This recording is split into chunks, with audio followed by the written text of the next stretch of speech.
ब्याज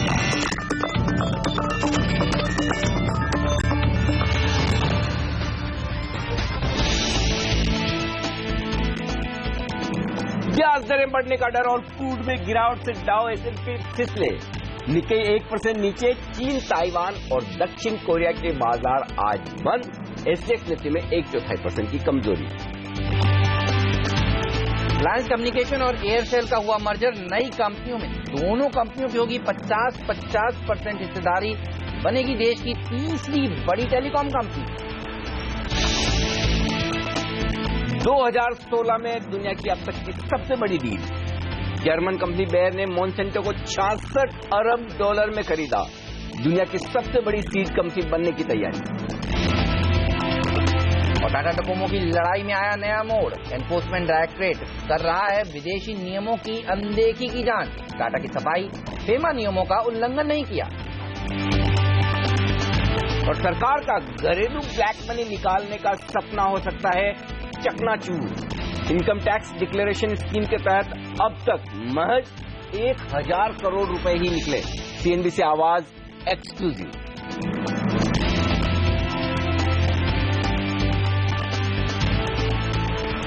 दुनिया भर के बाजारों में सुस्ती और छुट्टी के संकेत आज ज्यादा हैं, लेकिन बड़ा सवाल है कि कल के मिड कैप शेयरों के शानदार एक्शन के बाद क्या आज दिग्गज शेयर संभल पाएंगे? 8700 को निफ्टी होल्ड करेगा या फिर बढ़ेगी कमजोरी? इस पर हमारा खास फोकस। नमस्कार, मार्केट काउंटडाउन में आप सबका स्वागत है। मैं हूं अनिल सिंह। नमस्कार, और मैं हूं हेमंत घई, और हमारे साथ जुड़ेंगे हमारे दो खास मेहमान। PowerMyWealth.com के फाउंडर और CEO संदीप वागले और प्रकाशदीवान.in के प्रकाश दीवान भी हमारे साथ स्टूडियोज में शामिल होंगे। लेकिन आप देखिए, पिछले 2 दिनों की कमजोरी के बाद कल भारतीय बाजार थोड़ा सा संभलने की कोशिश कर रहे थे और लग रहा था कि यूएस में थोड़ी तेजी होगी, लेकिन ऐसा हुआ नहीं। और इसीलिए इस समय आपने देखा अभी अभी SGX निफ्टी 22 अंक नीचे कारोबार कर रहा है और थोड़ी सी नरमी के साथ शुरुआत होगी। डाउ देखिए ऊपर जरूर गया था, लेकिन उसके बाद नीचे फिसला। और दरअसल इस समय अगर आप दूसरे जो बाजार देख रहे हैं एशिया के, वहां पर कमजोरी देखने को मिल रही है। 7 दिनों से जापान का बाजार बंद है। चाइना, ताइवान, साउथ कोरिया के मार्केट जरूर आज बंद है, लेकिन जापान का बाजार देखिए 200 अंक नीचे है। हांगकांग के बाजार में जरूर थोड़ी सी मजबूती देखने को मिल रही है। सबकी नजरें टिकी हुई हैं अगले हफ्ते बुधवार को जेनेट येलेन क्या करती हैं, ब्याज दरें बढ़ाती हैं या फिर नहीं। और उससे पहले अनिश्चितता वाला माहौल देखने को मिल रहा है। कच्चा तेल भी देखिए 2 हफ्ते के निचले स्तर पर ट्रेड करता हुआ। आज अगर थोड़ी सी नरमी के साथ शुरुआत करे भारतीय बाजार, तो किस तरह से अप्रोच करना चाहिए? ट्रेडर्स को राहत वाला दिन हो सकता है या आज का दिन मुश्किल भरा है? मुश्किल भरा ही लगता है हेमंत। वजह ये कि कहीं ऐसा कोई बड़ा संकेत दिख नहीं रहा है कि जिसके लिए एकदम दिल खोल के तेजी की जाए। ठीक बात है। डेटा मजबूत नहीं है, हम आगे डिस्कस करेंगे। और ग्लोबल मार्केट्स भी बहुत सपोर्टिव तो नहीं है ग्लोबल मार्केट्स भी, क्योंकि अगर आप देखें तो ग्लोबल मार्केट्स में भी आप बड़ा उतार चढ़ाव के साथ कारोबार होता हुआ दिख रहा है। कल डाउ में भी बड़ा इंट्राडे में उतार चढ़ाव दिखा। तो अब से लेकर शायद ब्याज दरों पर फैसला आने तक ग्लोबल मार्केट्स इसी तरह से उतार चढ़ाव दिखाएंगे। तो फिर आपको करना ही है, अच्छा वैसे तो बड़ी कमजोरी आसान था कहना, लेकिन कल के मूव ने थोड़ा कंफ्यूज भी किया। जिस तरह से तेजी हुई तो थोड़ा सा ऐसा भी लगता है कि मंदी करने वालों को भी इतना आसान नहीं कि शॉर्ट करके पैसा बना ले, और तेजी करने वाले लोग पैसा बनाकर बैठे हैं। तो वो भी एक बड़ा रीजन है कि बाजार आसानी से गिर नहीं रहा है। तो अब करना क्या चाहिए? आज के लिए पहले तो 8700 के ऊपर जब तक बने हुए तब तक बहुत ज्यादा चिंता की बात नहीं, लेकिन बाजार की असली चाल आपको जो दिखेगी, या तो आप 8675 को तोड़ दे या 8750 के ऊपर निकल जाए। ये 75 पॉइंट की जो रेंज है निफ्टी पर, ये नो ट्रेडिंग जोन है। इस रेंज से जैसे ही बाहर निकलेंगे आप 50 से 75 पॉइंट का मूव निफ्टी में तुरंत आते हुए देखेंगे, जो 8800 की तरफ निफ्टी को ले जा सकता है या 8600 की तरफ। और पोजिशनल ट्रेडर्स के लिए वो 200 पॉइंट की रेंज है जिसे उन्हें ट्रेड करना है कि 8600 को तोड़ने की जल्दबाजी में नहीं है, 8800 के पार निकलने की जल्दबाजी में नहीं है। और जो फ्रेश तेजी और नई तेजी की बात कर रहे हैं उन्हें पहले 8800 को पार होने देना चाहिए। लेकिन चूंकि इंट्राडे ट्रेड्स की हम बात करें तो उसमें एक राय साफ है कि बेहतर तो ये कि उछाल मिले तो बिकवाली करें और 8750 को strict stop loss intraday trade के लिए रखें। और पोजिशनल ट्रेड्स अगर आपके शॉर्ट साइड पर है तो 8800 हो गया आपका स्टॉप लॉस। कवर कहां करना है? 8675 और 8650 पहले इस लेवल के आसपास शॉर्ट कवर कर लें और फिर देखें वहां पर कमजोरी बढ़ती है या स्टेबल होते हैं बाजार। बैंक निफ्टी कंपैरेटिवली मजबूत दिख रहा है और कल हम बात भी करते हैं कि बैंक निफ्टी में 4 लाख से ज्यादा शेयर कम होते हुए दिखे, तो बैंक निफ्टी थोड़ा हल्का पहले हो चुका है। और दूसरी बात, बैंक निफ्टी में कमजोरी कम है, तो अगर रिकवरी आनी है तो बैंक निफ्टी से आनी है, कमजोरी बढ़नी है तो भी वहीं से बढ़नी है। तो बैंक निफ्टी अगर 20,000, इसलिए छोटा स्टॉप लॉस दिया है, बहुत छोटा है, 100 पॉइंट ऊपर ही है कल की क्लोजिंग से। 20,000 के ऊपर निकल जाए तो बैंक निफ्टी में शॉर्ट न रहे और 20,200 के पार निकले तो फिर फ्रेश खरीदारी भी की जा सकती है। नीचे की तरफ 19,700 अहम सपोर्ट दिख रहा है, उसको तोड़ने के बाद 100-200 पॉइंट निफ्टी बैंक निफ्टी तुरंत निकल जाएगा, तो उस लेवल पर नजर रखें। सेक्टर्स को लेकर मैं बहुत आज कॉन्फिडेंट हूं नहीं, इसलिए मैंने बहुत ज्यादा सेक्टर चुने भी नहीं है। थोड़ा बहुत सेलेक्टिवली ऑटो शेयरों में दबाव दिख सकता है और सेलेक्टिवली खरीदारी फार्मा शेयरों में आ सकती है। तो आज सेक्टर वाइज रुझान या निफ्टी के रुझान से ज्यादा लगता है स्टॉक स्पेसिफिक रुझान पर शायद बाजार ज्यादा फोकस करे। बिल्कुल, और आप देखिए कल जब भारतीय बाजार बंद हो रहे थे तो यूरोप के बाजार हरे निशान में थे और यूरोप के बाजार दिन के निचले स्तर पर जाकर समाप्ति हुए हैं। तो ग्लोबली संकेत जब तक बेहतर ना हो, बुल्स जो हैं वो बल्ला लेकर बैटिंग करने के मूड में दरअसल होते नहीं हैं। तो ध्यान थोड़ा कॉशियस है। पूछते हैं वागले साहब का भी ध्यान क्या कॉशियस है, उनसे भी एक राय लेते हैं। निफ्टी को वो किस तरह से आज अप्रोच करेंगे। वागले साहब गुड मॉर्निंग, बताइए क्या आपको लगता है कि उछाल में बिकवाली करना चाहिए या फिर दबाव और देखने को मिल सकता है भारतीय बाजारों में? निफ्टी को किस तरह से अप्रोच करेंगे? Good morning Hemant, good morning Anil ji. Good morning sir. I think ये डबल फेस्ड मार्केट होगा। निफ्टी वीक, इनफैक्ट कल दोपहर के शो में भी मैं निफ्टी शॉर्ट करके गया था जब संकेत अच्छे थे। तो निफ्टी में शॉर्ट करना चाहिए लेकिन ऊपर में शॉर्ट करना चाहिए। आई थिंक अनिल जी ने कहा, मैं उनसे बिल्कुल सहमत हूँ। ऐसे कोई भी रेंज में बेचो, ये वाला मार्केट नहीं है। वन वे बेरिश ये भी नहीं है। स्टॉक स्पेसिफिक कल हमने देखा, गोल्ड ज्वेलरी जैसे चले, तो आज कुछ और चलेगा, कल कुछ और चलेगा। ये 1-1, 2-2, 3-3 दिन का व्यू होगा। तो मुझे स्टॉक स्पेसिफिक बाय करने में भी तकलीफ नहीं है। तो ऐसा नहीं है कि सब बेच बाज के चले जाओ। निफ्टी की अगर आप बात करो, मुझे लगता है 8820 का स्टॉप लॉस रख के फ्यूचर्स में, सितंबर फ्यूचर्स में 8650 के टारगेट के लिए बेचूंगा। लेकिन ये आज का व्यू नहीं होगा, 2-3-4 दिन का व्यू होगा। बैंक निफ्टी मुझे लगता है 20,100 ये टॉप है, higher end of the range, और डाउन साइड 19,700। ओके, चलिए तो स्टॉक स्पेसिफिक एक्शन देखने को मिलेगा। तो आज कौन सी सेक्टर चलेंगे, किस पर नजर है हमारे एक्सपर्ट की, वो हम आपको कुछ ही देर में बताएंगे टॉप पिक्स क्या है। लेकिन सबसे ज्यादा दिक्कत जो हो रही है वो एफआई के डेटा से हो रही है, और यही थे देखिए जिनके दम पर इतनी बड़ी तेजी देखने को मिली। और अब यही जब मायूस हो जाएंगे या फिर कहें 3 दिनों में जोड़कर देख रहा हूं मैं 1400 करोड़ रुपए की कैश मार्केट में बिकवाली हो चुकी है। कल के दिन भी देखिए 477 करोड़ रुपए की कैश मार्केट में एफआईएस ने बिकवाली करी है। ये आंकड़ा अच्छा नहीं दिख रहा। एफएनओ का आंकड़ा क्या कहता है? वो भी खराब ही है और वो ज्यादा खराब है, बिल्कुल ठीक उसी तरह से जैसे पिछले 3 दिनों से खराब है। क्योंकि इंडेक्स फ्यूचर्स देखिए 550 करोड़ के एफआईएस ने बेचे हैं, स्टॉक फ्यूचर्स 770 करोड़ के बेचे हैं। अब कल के बाजार को देख के तो ऐसा नहीं लग रहा था कि एफआईएस ने कैश और स्टॉक फ्यूचर मिला के 1300-1400 करोड़ के बेच दिए। ये भी नहीं लग रहा था कि इंडेक्स फ्यूचर में 550 करोड़ की बिकवाली हुई होगी। अगर इतनी बिकवाली हो रही तो हरे निशान में। अब इंटरेस्टिंग बात क्या है, मतलब 2 चीजें बड़ी इंटरेस्टिंग है डेटा में। पहली बात तो ये कि जब इतनी खरीदारी कैश मार्केट के स्टॉक्स में हो रही है और उसके बावजूद पिछले 2 दिनों से डेटा पॉजिटिव नहीं है डोमेस्टिक फंड की तरफ। बिल्कुल, कल भी 8 करोड़ की बिकवाली और 13 करोड़ की बिकवाली, 6 दिन से नेगेटिव डेटा है। हाँ, लेकिन दिक्कत है कि आप कैश मार्केट में जनरली आप ये उम्मीद करते हैं कि घरेलू फंड खरीद रहे हैं, इसलिए घरेलू फंड कहां खरीद रहे हैं? तो हो क्या रहा है, घरेलू फंड न्यूट्रल है 2 दिनों से, एफआईज बेच रहे हैं, तो सामने खरीद कौन रहा है? ट्रेडर्स। और ट्रेडर्स क्यों खरीद रहे हैं? ट्रेडर्स उम्मीद में खरीद रहे हैं कि बाजार सपोर्ट ले लेगा, घूम जाएगा। तो एक तरफ एक्सपेक्टेशन है कि बाजार सुधर सकता है और दूसरी तरफ पैसे और शेयर की ताकत है जो एफआईज बेच रहे हैं। अब आप दोनों में से वेटेज किसको ज्यादा देना चाहते हैं? तो अब उम्मीद में तो अगर कोई इवेंट हो जाए उसका तो आपको हमें पता नहीं, और उसकी वजह से तेजी हो जाए तो हो जाए, वो एक अलग बात है। अगर सिर्फ डेटा के दम पर देखना है तो कल भी जो मैं बात कर रहा था, उसके पहले सेशन में मंडे को भी जो बात कर रहा था, वही आज फिर से दोहराऊंगा। इस डेटा के दम पर मेरी खरीदारी करने की हिम्मत नहीं होती, क्योंकि एफआईज दमदार तरीके से बेच रहे हैं। और हमेशा ये ध्यान रखिए कि एफआईज की खरीदारी या बिकवाली की शुरुआत जो होती है वो वायदा कारोबार से होती है, उसके बाद कैश मार्केट में दिखती है। तो कैश मार्केट में जो हेमंत आप कह रहे हैं लगातार जो बिकवाली के आंकड़े आ रहे हैं वो एकदम सही है। वायदा कारोबार में उससे ज्यादा खराब आंकड़े आ रहे हैं। कल सिर्फ आप देखें इंडेक्स, निफ्टी, स्टॉक और स्टॉक फ्यूचर्स तीनों मिला के 1900 करोड़ के एफआईज ने बेचे हैं। तो इतने मजबूत बाजार में बिकवाली के इतने बड़े आंकड़े देख के डर लगता है। तो इसमें आप खरीदे, एक चीज सावधान रहे। पहली बात तो कि ऊपरी स्तरों पर सावधान रहे, वहां मत खरीदें, खरीदे तो नीचे के लेवल से खरीदें। और दूसरा है कि बाजार उछाल दिखाए तो एक बार हल्का होने की कोशिश करें। अब या तो आपको बाजार रिवर्स 2 रीजन से होता दिखेगा, या तो ग्लोबल मार्केट्स बहुत पॉजिटिव हो जाए या डेटा सुधर जाए। तो डेटा सुधरने के संकेत फिलहाल नहीं है, तो ऐसे में ग्लोबल मार्केट्स पर नजर रखें। अगर वहां से संकेत बड़ी रिकवरी के आएंगे तो ही एफआईज अपनी शॉर्ट कवर करेंगे और खरीदारी शुरू करेंगे, अदरवाइज नहीं। बिल्कुल, तो ग्लोबल मार्केट्स ने मूड बिगाड़ा है और यही सुधरेंगे तो भारतीय बाजारों का भी मूड सुधरने वाला है। लेकिन आपको कहां पर हैं कमाई के सटीक मौके, ये हम आपको हर रोज बताते हैं अपने एक्सपर्ट्स की टॉप पिक के द्वारा। और वागले साहब से पूछते हैं, एक बाय आइडिया दीजिए सर, एक सेल आइडिया दीजिए, क्योंकि दोनों तरह के ट्रेडर्स इस समय एक्टिव हैं। किसे बेचेंगे और किसे खरीदेंगे? हेमंत, मेरे कल बीटीएसटी और एसटीबीटी थे, पेयर ट्रेड आप समझ सकते हैं, उसको ही मैं दोहराऊंगा। पीसी ज्वेलर में मुझे काफी स्ट्रेंथ लग रही है, क्लियर प्राइस और वॉल्यूम ब्रेकआउट है, मूव चल सकती है, मतलब कंटिन्यू हो सकती है।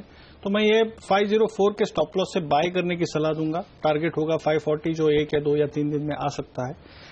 सेल में होगा कैस्ट्रॉल, जिसमें मुझे वीकनेस कल भी दिखाई दे रहा था। मैं कल भी एसटीबीटी के तौर पे इसको रिकमेंड मैंने किया है। अभी भी आज भी लगता है कि डाउनसाइड थोड़ा बाकी है। इसको मैं सेल रिकमेंड करूंगा with a stop loss of 453 for a target of 421। Okay, तो कैस्ट्रॉल बेचेंगे, पीसी ज्वेलर्स खरीदेंगे। ज्वेलरी कंपनी में हमने देखा था कल भी क्या जबरदस्त एक्शन देखने को मिला। गीतांजलि देखिए 20% के अपर सर्किट पर, तारा ज्वेल्स 15-16% ऊपर था। पीसी ज्वेलर्स में सेकंड हाफ में क्या जबरदस्त शॉर्ट कवरिंग देखने को मिली, 7% की मजबूती दिखा रहा था और आज भी अच्छा प्रदर्शन दिखाएगा। ये राय संदीप वागले साहब। और साथ ही कैस्ट्रॉल भी हम 9:30 बजे आइडेंटिफाई कर चुके थे कि स्टॉक में शॉर्ट्स बनते हुए नजर आ रहे हैं। कल दिन के लो साइड पर जाकर बंद होता नहीं। और पीसी ज्वेलर्स हमारा पिंच हिटर स्टॉक भी था। तो देखिए वो स्टॉक्स जो सीएनबीसी आवाज पर आप देख रहे हैं, सुन रहे हैं, वो अच्छा प्रदर्शन दिखा रहे हैं। दोनों ही तरफ के ट्रेड्स हम आपको लगातार बता रहे हैं। बाकी के बचे हुए पिक्स भी आपको एक्सपर्ट्स के बताएंगे, लेकिन एफएनओ से किस तरह के संकेत मिल रहे हैं ये बताइए। और पुट कॉल रेशियो ये कहां पर पहुंचा है? ये थोड़ा कंफर्टेबल जोन में आया है या अभी आना बाकी है? 1.08। तो हेमंत ये कह सकते हैं कि 1.23 1.24 से घटकर 15 बेसिस पॉइंट नीचे आया है। लेकिन न ओवरसोल्ड है न ओवरबॉट है, बैलेंस से थोड़ा सा पॉजिटिव साइड पर खरीदारी की तरफ अभी भी ज्यादा है। यानी कि अभी भी कुछ कमजोर ट्रेडर्स की पोजीशन हल्की नहीं हुई है, तेजी की तरफ हाल है। अगर वो कमजोर ट्रेडर्स है, जो मजबूत है वो तो 100-150 पॉइंट की निफ्टी की कमजोरी से घबराते नहीं है। हाँ, एक इंटरेस्टिंग बात जो दिख रही है वो बैंक निफ्टी में दिख रही है। बैंक निफ्टी में कल देखिए फिर से 23,000 शेयर कम हुए हैं। तो बैंक निफ्टी में जिस तरह से तेजी से पोजीशन हल्की हुई है, ये एक अच्छा संकेत है बाजार की सेहत के लिए। और बाजार अगर तेजी से नहीं गिर रहा है तो उसकी क्रेडिट आपको बैंक निफ्टी को देनी चाहिए, क्योंकि वहां पोजीशन हल्की हो चुकी है और तेज गिरावट नहीं आ रही। तो मैं डायरेक्शन के लिए निफ्टी के बजाय ये सलाह दूंगा कि बैंक निफ्टी पर नजर रखिए वायदा कारोबार के ट्रेडर्स को, चाहे वो आप निफ्टी में ट्रेड करना हो। और निफ्टी में ट्रेड के लिए जैसा कहा कि 8,675 और 8,750 के पार जिस तरफ निकले बाजार, 50 पॉइंट का मूव तुरंत हो सकता है इंट्राडे में, और ऊपर मिल जाए या नीचे मिल जाए आपको, तो उस रेंज पर आपको नजर रखनी चाहिए। स्टॉक्स फ्यूचर्स में कल थोड़े तगड़े शॉर्ट्स बनते हुए दिखे मजबूत बाजार में, तो वहां पर और खासतौर से जो कल हम सुबह बात भी कर रहे थे कि देखिए एचडीएफसी बैंक जैसे शेयर क्यों कमजोर हैं, तो जहां एफआईएस की होल्डिंग ज्यादा है उन शेयरों में स्टॉक फ्यूचर्स में थोड़ा सावधान रहें, वहां पर बड़ी तेजी की पोजीशन बनाकर न रखें, क्योंकि अगर एफआईएस को बेचना है, बेचकर निकलना है, कुछ हेजिंग करनी है, तो उन्हीं शेयरों में बिकवाली ज्यादा आती दिखेगी। अब एक इंटरेस्टिंग बात, 8,600 पर जो हाईएस्ट ओपन इंटरेस्ट बना हुआ था कोलमर, वो शिफ्ट होकर 8,500 की तरफ पहुंचा है। तो हालांकि अभी भी 8,600 पे पोजीशंस अच्छी बनी हुई, तो इतना इजीली आप 8,600 को तोड़ेंगे नहीं, लेकिन कहीं न कहीं तेजी करने वाले ट्रेडर्स का कॉन्फिडेंस थोड़ा हल्का हुआ है, तो हाईएस्ट ओपन इंटरेस्ट 100 पॉइंट नीचे की तरफ शिफ्ट होता हुआ दिखा है। दूसरी बात, कल एफआईएस की तरफ से पुट में खरीदारी हुई है और कॉल्स में थोड़ी सी बिकवाली होती हुई दिखी है, तो थोड़ा सा सावधान रहने की तरफ डेटा इशारा कर रहे हैं। बहुत बड़ा बदलाव नहीं है, लेकिन आप कॉशियस रहकर ट्रेड करें, ये ज्यादा सही होगा। ऑलराइट, तो आपको थोड़ा सा कॉशियस रहना चाहिए इस समय ट्रेड करते वक्त। मेरे ख्याल में एक ब्रेक लेने का वक्त है, लेंगे एक छोटा सा ब्रेक, कहीं मत जाइए, बने रहिए सीएनबीसी आवाज के साथ। ब्रेक के बाद हम आपको बताएंगे 5 दिग्गज एक्सपर्ट की क्या राय निकल कर आ रही है, निफ्टी को आज वो किस तरह से ट्रेड करने की सलाह दे रहे हैं।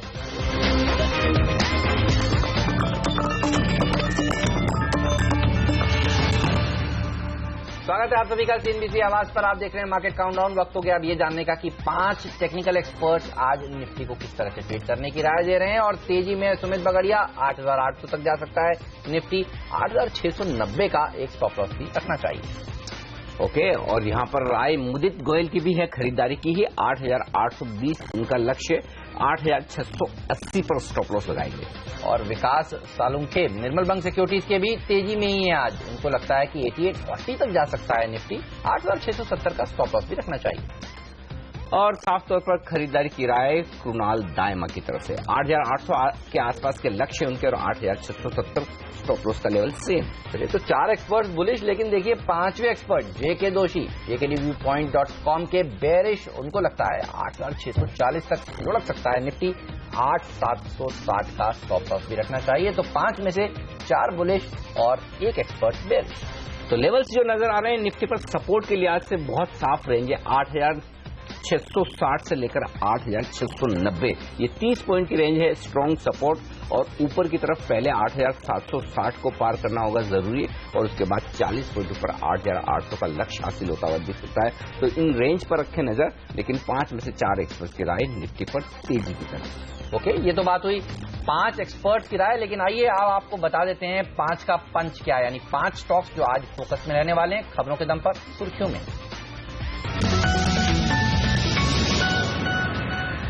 होटल लीला लगातार इनकी अपनी होटल्स और प्रॉपर्टी बेचने की कोशिश, और आज फिर से खबरें आने की 2 प्रॉपर्टी दिल्ली और चेन्नई की जो 3,000 करोड़ में बेची जा सकती है। 2 पी फंड्स, कुछ सॉवरेन वेल्थ फंड्स इसे खरीदने की दौड़ में, अब ये लंबे समय से बातचीत चल रही है, तो देखें कब होती है डील, लेकिन आज फिर से चर्चाओं में विषय। बीपीएल के स्टॉक पर रखिए नजर। देखिए, फ्लिपकार्ट अब इनके प्रोडक्ट्स को केरला में बेच रहा है, इनके टेलीविजन्स को और दूसरे इलेक्ट्रॉनिक उपकरण को केरला में बेच रहा है। और एक तरह से कहा जाए तो केरला एक टफ मार्केट था, क्योंकि वहां पर टैक्सेस को लेकर अनसर्टेनिटी थी, लेकिन अब वो अनसर्टेनिटी कुछ दूर होती हुई ओणम का फेस्टिवल भी केरला में चल रहा है। तो आप देखिए, बीपीएल ये वो स्टॉक है जिस पर आज आपकी नजर होनी चाहिए तेजी की साइड पे।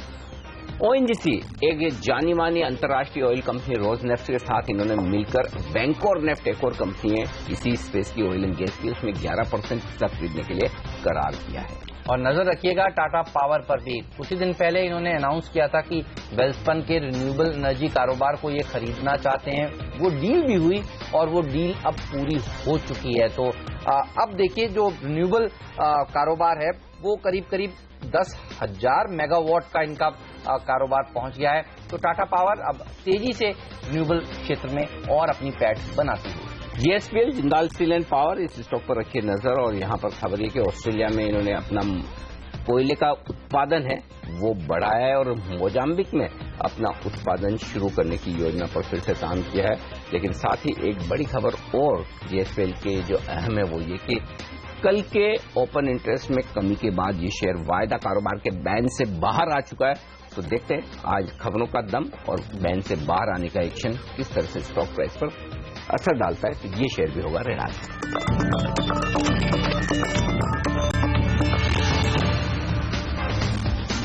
हमारे एक्सपर्ट हमारे साथ है संदीप वागले साहब और प्रकाश दीवान जी भी।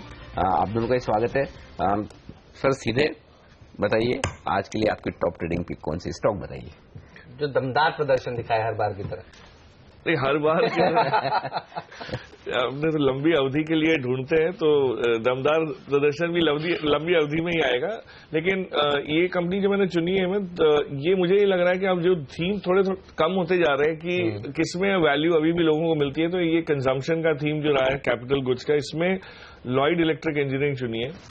अब ये देखिए, जो इस क्षेत्र की कंपनीज की बाकी कंपनीज का जो प्रोग्रेस या ग्रोथ रहा है, चाहे वर्लपूल हो या सिम्फनी हो जो कूलर्स में है, ब्लू स्टार हमने कुछ समय पहले 400 के नीचे था, 388 पे बात की थी, आज वो 500 के ऊपर है। इस टाइप का जो ग्रोथ दिख रहा है इन सब कंपनीज में, मुझे लगता है कि ये कायम रहेगा कुछ समय तक। और लॉयड में जो बड़ा ट्रिगर आप समझ आ रहा है, पिछले 2-3 दिन पहले जब मैं दिल्ली एयरपोर्ट पे था तो मैंने बहुत बड़ा कैंपेन इनका देखा जो हीट एक्सचेंजर्स पे इन्होंने शुरू किया है। अब ओरिजिनली ये कंपनी हीट एक्सचेंजर बनाती थी, which is 48% price input in air conditioners, और ये देते थे बाकी सब एयर कंडीशनर मैन्युफैक्चरर्स को। इन्होंने थोड़ी हिम्मत जुटा के अपना एंड प्रोडक्ट बनाना शुरू कर दिया। अब वो एंड प्रोडक्ट को बेचने के लिए इनको एड कैंपेन्स बहुत करने पड़े। तो पिछले 3 क्वार्टर में इन्होंने, आप सुनिए, विराट कोहली को या श्रुति हासन को ज्यादा रिटर्न्स दिए, शेयर होल्डर्स को कम दिए।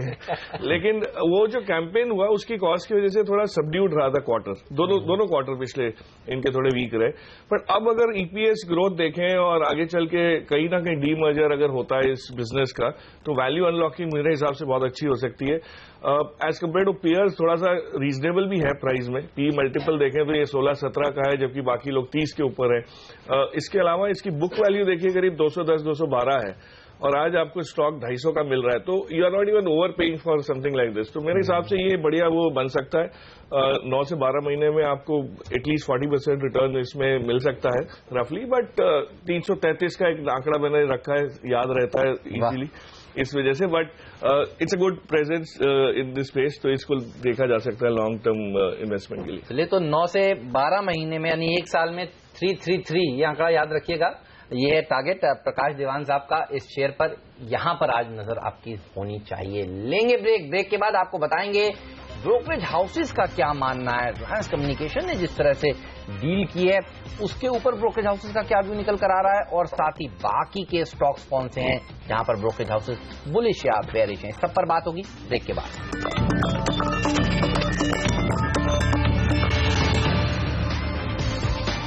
स्वागत है आप सभी का सीएनबीसी आवाज पर। आप देख रहे हैं मार्केट काउंटडाउन। जी हां, और अब हम खबरों वाले शेयरों पर चर्चा करेंगे। और कल बाजार बंद होने के बाद देखिए रिलायंस कम्युनिकेशन ने एयरसेल डील का अनाउंसमेंट किया।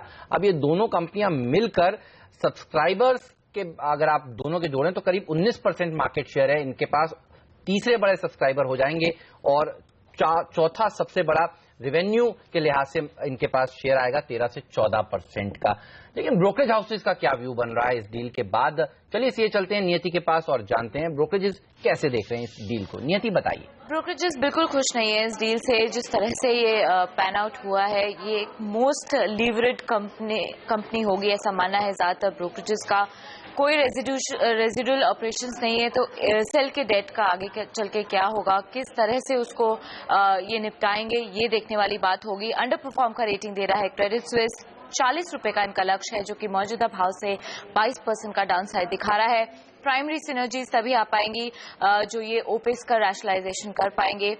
ये डील मार्जिनली पॉजिटिव हो सकती है दूसरे पूरे रेस्ट ऑफ द सेक्टर के लिए, मगर ये मार्जिनली नेगेटिव है टावर कंपनियों के लिए। नेटवर्क रैशनलाइजेशन के लिहाज से ये मोस्ट लेवरेज कंपनी होगी, टेलीकॉम कंपनी, इसीलिए इस पे अंडर परफॉर्म का रेटिंग दे रहे हैं। 40 का लक्ष्य उन्होंने दिया है। अंडर परफॉर्म का call bank of America Merrill Lynch भी दे रहा है। 39 का और खराब का इनका लक्ष्य है, जो कि 24% का डाउनसाइड ये देख रहे हैं। वायरलेस बिजनेस एक लैक ऑफ स्ट्रांग ब्रांड रहेगा, लो कैपेक्स का इन्वेस्टमेंट्स रहेगा, और मार्केट का कंपटीशन आगे चल के और बढ़ेगा। ये देखने वाली बात होगी कि किस तरह से अपने इतने भारी भरकम कर्ज को कम कर पाएंगे। मगर मॉर्गन स्टैनली ओवरवेट का कॉल अपना मेंटेन करा है। 93 का इनका लक्ष्य है। One of the key benefits इनको ये होगा कि जो एक्सटेंशन होगी एक्सपायरी की 800 मेगाहर्ट्ज स्पेक्ट्रम की, वो इनको शायद बेनिफिट करते रहे। मगर ज्यादातर ब्रोकरेजेस रिलायंस कम्युनिकेशन पे अंडर परफॉर्म का रेटिंग दे रहे हैं, स्पेशली तब जब इनके नतीजे भी बेहद खराब आए हैं। 39 का सबसे खराब का लक्ष्य है bank of America Merrill Lynch का रिलायंस कम्युनिकेशंस पर। ओके, तो ये बड़ा इंटरेस्टिंग, ये मामला भेल वाला ही है बिल्कुल, जहां कुछ ब्रोकरेज 70 रुपए का लक्ष्य रखते हैं, कुछ 180 का। ठीक उसी तरह से सरप्राइज रिपोर्ट तो मुझे मॉर्गन की लग रही है, क्योंकि अगर आरकॉम पर 40-39 रुपए के लक्ष्य के साथ रिपोर्ट आए तो वो ज्यादा आश्चर्य नहीं। आश्चर्य है कि मॉर्गन अभी भी 93 का लक्ष्य लेकर चलता है। तो कैसे देखते हैं प्रकाश आप इस डील को, और क्या असर पड़ेगा शेयर पर? अच्छा देखिए, असर तो नेगेटिव ही है, कोई उसमें दो राय नहीं है। और ये ऐसा होता है जब इतने एक साल से आप एक्सपेक्ट कर रहे हैं कि कुछ होना है और फाइनली जब यही चीज निकल के आनी है जिसमें कोई कैश इन्फ्यूजन नहीं है, उल्टा और भी सवाल उठ गए हैं कि जो डेट रिडक्शन की बात है, 42,000 करोड़ का आरकॉम का डेट है। आज एयरसेल की तो हम इतनी चिंता नहीं करें क्योंकि लिस्टेड कंपनी नहीं है, लेकिन अब इसमें आने के बाद उसकी भी चिंताएं आरकॉम को बेयर करनी पड़ेंगी, क्योंकि कहीं ना कहीं जो कंबाइंड एंटिटी है उसका कर्जे का वजन जो है वो अभी भी काफी ज्यादा है। और जो ब्रुकफील्ड में टावर की बातचीत चल रही थी रिलायंस के टावर्स बिजनेस के सेल की, अगर वो $3 बिलियन में नहीं होती है तब तो ये मैथ बिल्कुल कहीं कोई हिसाब से बैठता नहीं है, तो थोड़ा सा इश्यू जरूर है। हाँ, एक चीज जो पॉजिटिव हो सकती है वो ये है कि एक साल बाद इनका रैशनलाइजेशन, यूटिलिटी, जो कंबाइंड फैसिलिटीज हैं उनका उपयोग अच्छा होने की वजह से कुछ एडवांटेजेस मिलेंगे। लेकिन जो माहौल है जिसमें भारती और वोडाफोन और आइडिया को इतना मार पड़ रहा है रेल जियो की वजह से, तो आरकॉम कैसे इसको झेलेगा ये देखना थोड़ा सा इंटरेस्टिंग रहेगा। But overall I think it's a negative view. कोई अपसाइड अभी इसमें दिख नहीं रही unless there is something which has not been announced. बिल्कुल, चलिए तो नजर रखेंगे आज आरकॉम के शेयर पर। अब ये डील तो हो गई, अब सबकी नजरें होंगी टावर कारोबार को किस तरह से बेचते हैं। 70% अगर टावर कारोबार का बेच ले जाते हैं तो 13,000 करोड़ रुपए के आसपास इनको मिलेंगे, उससे थोड़ा कर्ज घटेगा। तो बाजार अब देखना चाहेगा वो डील, जैसा कि सर भी कह रहे हैं, कब अल्टीमेटली कर्ज कम होना जरूरी है तब तक। लेकिन इससे ज्यादा मुझे ये ठीक लगता है कि आरकॉम से ज्यादा ये ग्रुप के लिए पॉजिटिव है कि कई बार आप जब कर्ज लेने जाते हैं तो एज ए ग्रुप आपका क्या एक्सपोजर है, कहाँ एक्सपोजर है, वो बैंक्स वो असेस करते हैं। तो अगर आरकॉम जैसी कंपनियों में से थोड़ा थोड़ा कर्ज का बोझ कम है तो रिलायंस कैपिटल जैसी कमाऊ कंपनियां जो होती है ना, उनके लिए शायद ये सेंटिमेंटली पॉजिटिव हो सकता है। पर देखिए रिलायंस कैपिटल में भी एक खबर आई थी कल जो आके चली गई। रिलायंस कैपिटल में जो होनी थी तेजी वो भी आ गई, वो हाउसिंग फाइनेंस का जो डी मर्जर की बात है।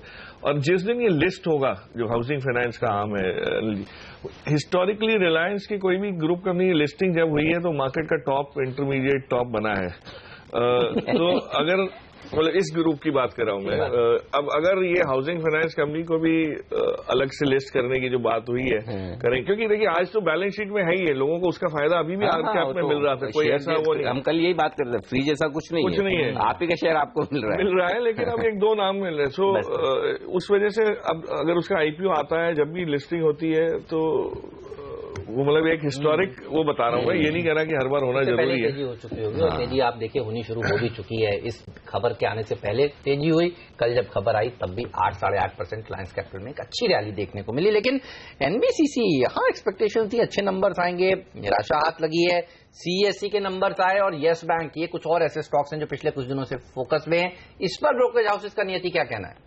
येस बैंक की सबसे पहले बात करूंगी। लंबे समय से ये स्टॉक प्रेशर में है, क्यूआईपी के इश्यूज पे लगातार बढ़ते चले जा रहे हैं। सेबी अब इस पे नजर रख रहा है और आज देखिए बेहद खराब एक कॉल आया है यूबीएस का, सेल यानी बिकवाली करने की सलाह दे रहे हैं। 650 का इनका लक्ष्य है, जो कि 48 to 50% का डाउन साइड पोटेंशियल देख रहे हैं। FY18 के ईपीएस एस्टिमेट इन्होंने 11% घटा दिए हैं। बेहद खराब रिपोर्ट है आज येस बैंक के लिए। 650 का लक्ष्य यूबीएस देख रहा है। सीएससी लैकलस्टर जो परफॉर्मेंस था, टॉप लाइन ग्रोथ भले ही बेटर देन एक्सपेक्टेड थी मगर बॉटम लाइन की कोई ग्रोथ नहीं हुई। इनफैक्ट इनके बेस नंबर्स भी चेंज हुए हैं। सीएलएस मेंटेन करा है अपने बाय का कॉल। टारगेट प्राइस इन्होंने चेंज किया है अपना, 665 से बढ़ा के 775 का दिया है। 19% का एक अपसाइड पोटेंशियल देख रहे हैं, क्योंकि री रेटिंग देख रहे हैं हल्दिया की जो रिफाइनरी है उससे, और सिटी भी बाय का कॉल मेंटेन करा है। 790 का इनका लक्ष्य है, 21% अपसाइड पोटेंशियल ये देख सकते हैं। टॉप स्मॉल कैप पिक है सिटी के ग्रुप में इस रिपोर्ट में। 790 के लक्ष्य के लिए आपको निवेश करके चलना चाहिए। एनबीसीसी जिसके रिजल्ट्स कल आए, एक्सपेक्टेशन से खराब नंबर आए, टॉप लाइन क्लियरली एक मिस था, मगर नोमुरा भी बाय का कॉल मेंटेन करा है। 295 का इनका लक्ष्य है, 19% का अपसाइड पोटेंशियल देख रहे हैं। रियल एस्टेट के रिजल्ट्स के कारण इनके ऑपरेशनली काफी ज्यादा खराब नंबर आया, मगर मैनेजमेंट की जो कमेंट्री थी वो पॉजिटिव है। इनको उम्मीद है कि 30% एक टॉप लाइन ग्रोथ और 25% पैट का ग्रोथ ये क्लॉक करेंगे FY17 में।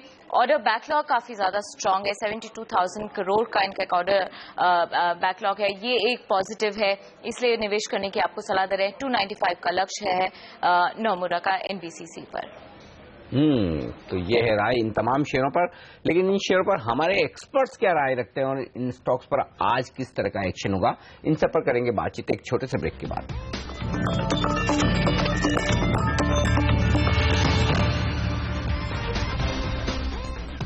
हमारे एक्सपर्ट हमारे साथ हैं इस वक्त संदीप वागले साहब और प्रकाश दीवान जी भी। और अब कुछ बेहतरीन स्टॉक्स जो ब्रेक के पहले हमने बताए जिन पर रिपोर्ट्स आई उन पर चर्चा भी करनी, लेकिन आदित्य बिरला मनी के national derivative head Hemant Thukral साहब हमारे साथ कार्यक्रम में शामिल हो गए। तो पहले एक बार राय उनसे निफ्टी, बैंक निफ्टी पर ले ली जाए और उसके बाद हम स्टॉक की तरफ बढ़ेंगे। तो हेमंत जी स्वागत है आपका CNBC आवाज पर। गुड मॉर्निंग, बताइए कैसे ट्रेड किया जाए निफ्टी, बैंक निफ्टी को?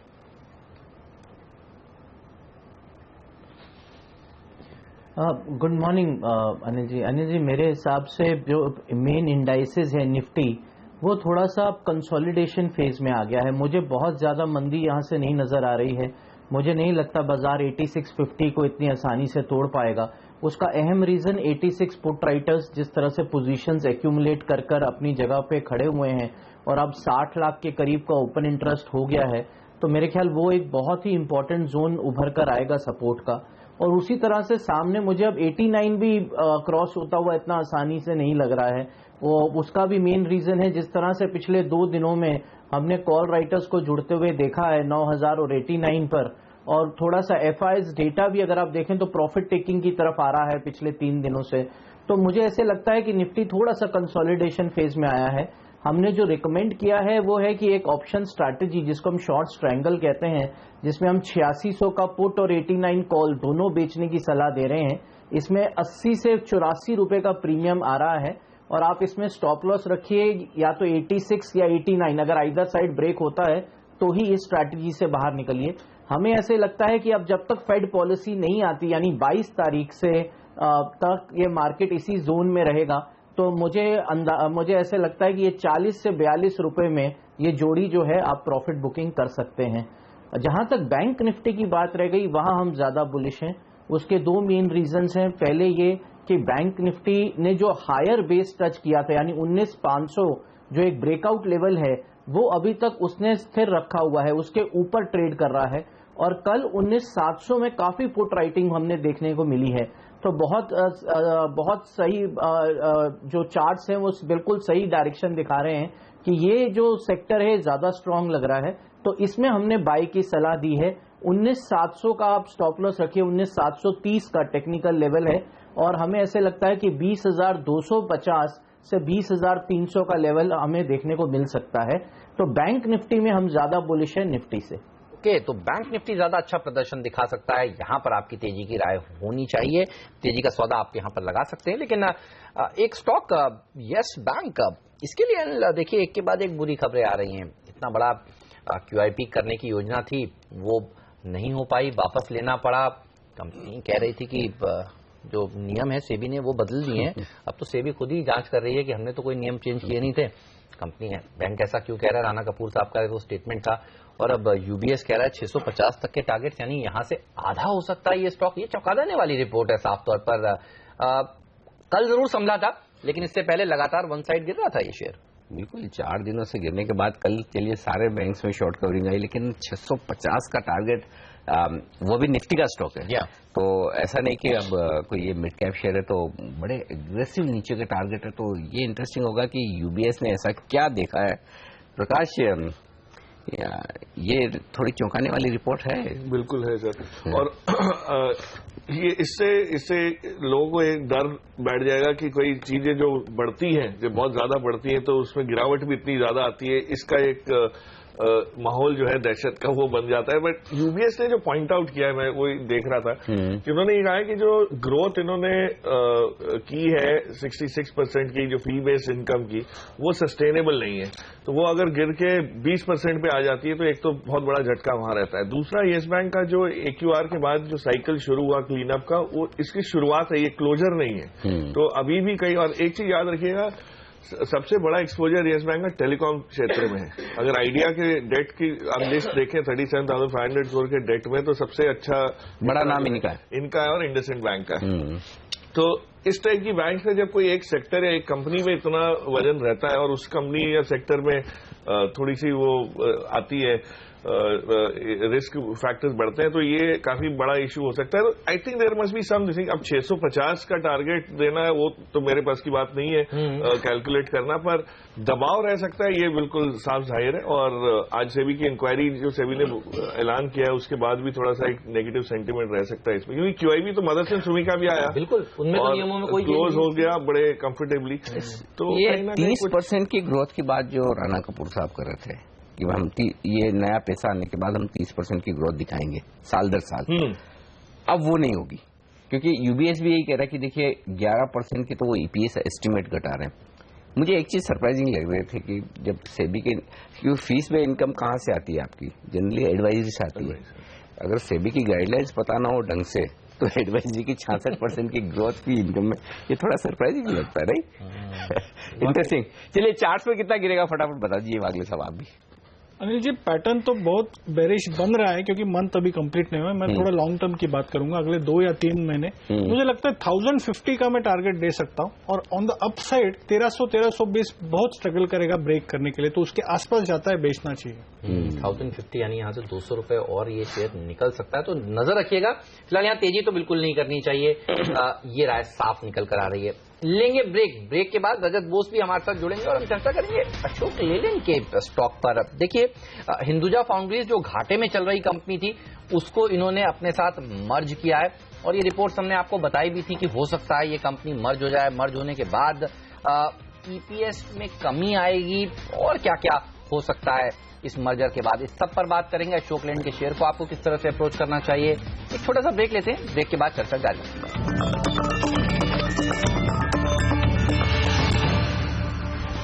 स्वागत है आप सभी का सीएनबीसी आवाज पर। रजत बोस हमारे एक और मेहमान हमारे साथ जुड़ चुके। रजत, आपका स्वागत है। हेमंत ठुकराल हमारे साथ बने हुए हैं, प्रकाश दीवान और संदीप वागले जीबी स्टूडियोज में हमारे साथ मौजूद हैं। तो पावर फैक्ट एक्सपर्ट्स का पैनल सीएनबीसी आवाज पर इस समय जुड़ा हुआ है और बात करेंगे अशोक लेलैंड की। हिंदुजा फाउंड्रीज को अपने साथ विलय कर रही है ये कंपनी। कुछ रिपोर्ट्स आ रही हैं, वो कह रही है दीवान साहब की थोड़ा नेगेटिव हो सकता है। ये बताइए, करेक्शन हो तो क्या खरीदारी करनी चाहिए और कैसे अप्रोच करेंगे, देख कैसे रहे हैं आप इस विलय को जो हो रहा है? नहीं, सो इसकी वजह से पिछली बार भी जब ये न्यूज आई थी, पॉसिबिलिटी हुई थी, तो कि अशोक लेलैंड प्रॉफिटेबल हो रहा है और उसके ऊपर आप ये वजन डाल रहे हो वाला जो चक्कर था, बट ये उसका एक स्ट्रेटेजिक रीजन है। एक तो फाइनेंशियल इम्प्लीकेशन है जिसकी वजह से आज हो सकता है थोड़ा दबाव रहे, क्योंकि ईपीएस में डाइल्यूशन आएगा।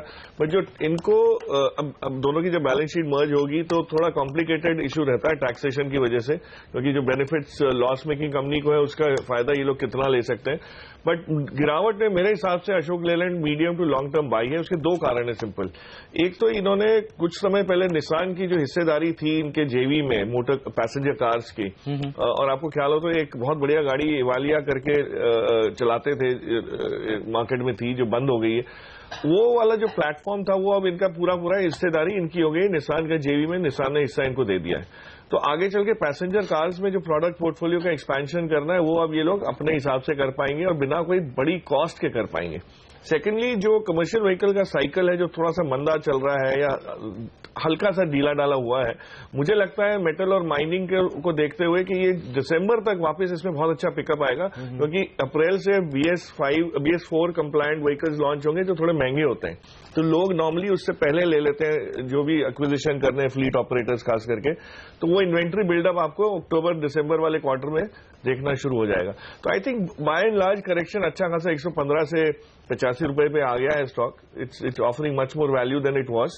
तो आगे चल के मुझे लगता है इसमें थोड़ा सा मूव आना, पॉजिटिव मूव आना संभव है, बट थोड़ा लॉन्ग टर्म ओरिएंटेशन रखना पड़ेगा। लेकिन हेमंत, जो आप पॉइंट कर रहे हैं, मुझे लगता है आज तो नहीं चलना चाहिए। देखिए, सिंपल चीज है, मैं क्या देखता हूँ, हिंदुजा फाउंड्री की जितनी सेल्स है उतना ही डेट है।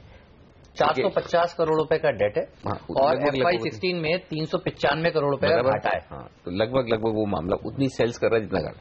अब दिक्कत क्या है, एक तो इक्विटी रिडक्शन भी होगा, डेट भी आएगा, तो अशोक लेलैंड के लिए मुश्किल है मामला। 3 महीने से लगातार कमर्शियल व्हीकल्स की बिक्री इसीलिए घट रही है कि जीएसटी लागू हो जाएगा तो फ्लीट का यूटिलाइजेशन बेटर होगा, तो सेल्स के नंबर तो अच्छे आने वाले हैं नहीं। तो चलिए, मजबूत बाजार, मजबूत इसलिए कल का देख के कह रहा हूँ कि अगर मजबूत बाजार में कोई शॉर्ट कैंडिडेट देखें तो देखेंगे कि कुछ अहम लेवल के नीचे ट्रेड करके ब्रेकडाउन के संकेत अशोक लेलैंड देता है या नहीं, ये इंटरेस्टिंग हुआ, क्योंकि 400 अभी तक उतना कमजोर है नहीं।